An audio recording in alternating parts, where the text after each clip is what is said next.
اپنی اچھائی کو ثابت نہ کرو، وقت ایک دن اسے خود ثابت کر دے گا۔ اپنے آپ کو عقل کل سمجھنے والا شخص ہمیشہ دوسروں کے بارے میں کوئی نہ کوئی منفی رائے دیتا رہتا ہے۔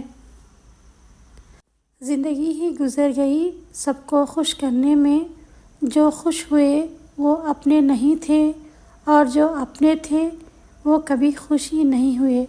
زندگی میں بہترین رشتہ وہی ہے جہاں ناراضگی کے بعد معمولی سی مسکراہٹ اور معذرت سے زندگی پہلے جیسی ہو جائے۔ لوگ ہمارے بارے میں کیا سوچتے ہیں، اگر یہ بھی ہم ہی سوچیں گے تو لوگ کیا سوچیں گے؟ وقت سب کو ملتا ہے زندگی بدلنے کے لیے، لیکن زندگی دوبارہ نہیں ملتی وقت بدلنے کے لیے۔ جب کوئی نہ سمجھ رہا ہو تب خاموش ہو جانا بہتر ہے۔ بحث باتوں کو بگاڑ دیتی ہے۔ تین چیزیں کبھی واپس نہیں آتی: بولے گئے الفاظ، گزرا ہوا وقت، ٹوٹا ہوا بھروسہ۔ روتے رہ جاؤ گے جس دن سجدے کی طاقت نہیں ہوگی۔ ابھی بھی وقت ہے نوجوانوں، نماز قائم کرو۔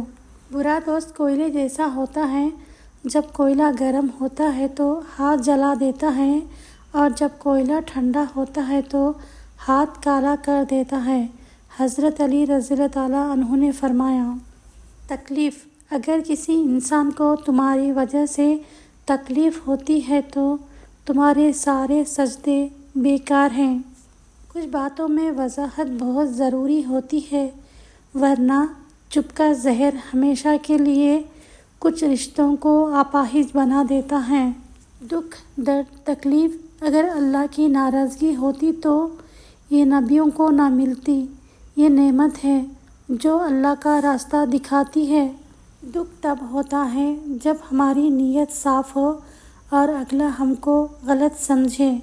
ہر آزمائش اللہ کا فیصلہ ہے اور اللہ کا ہر فیصلہ بہترین ہوتا ہے۔ ہمیشہ ایسے لوگوں سے مشورے لو جو اللہ سے ڈرتے ہوں۔ سکون اس بات کا ہے کہ لوگوں سے بہتر مجھے میرا رب جانتا ہے۔ عبادت کے لیے فرصت کی نہیں، توفیق کی ضرورت ہوتی ہے۔ دنیا کا سب سے خوبصورت پودا محبت کا ہوتا ہے، جو زمین پر نہیں بلکہ دلوں میں اگتا ہے۔ مولا علی علیہ السلام نے فرمایا، دنیا کے لباسوں میں سب سے خوبصورت حیا کا لباس ہے۔ حضرت علی رضی اللہ تعالیٰ عنہ نے فرمایا، رشتوں کی خوبصورتی ایک دوسرے کی بات کو برداشت کرنے میں ہے۔ بے عیب انسان تلاش کرو گے تو اکیلے رہ جاؤ گے۔ حضرت علی رضی اللہ تعالیٰ عنہ نے فرمایا، ساری دنیا کے سارے لوگ تجھے اپنے فائدے کے لیے چاہتے ہیں، صرف تیرا رب ہی ہے جو تجھے تیرے فائدے کے لیے چاہتا ہے۔ حضرت علی رضی اللہ تعالیٰ عنہ نے فرمایا، ایسے شخص کو کبھی مت گنوانا جس کے دل میں تمہارے لیے محبت، فکر، عزت اور چاہت ہو۔ Thank you for watching. Video کو لائک کیجیے، کامنٹ کیجیے، دوسروں تک شیئر کیجیے اور چینل پر نئے ہیں تو پلیز سبسکرائب کیجیے۔ السلام علیکم، جزاک اللہ۔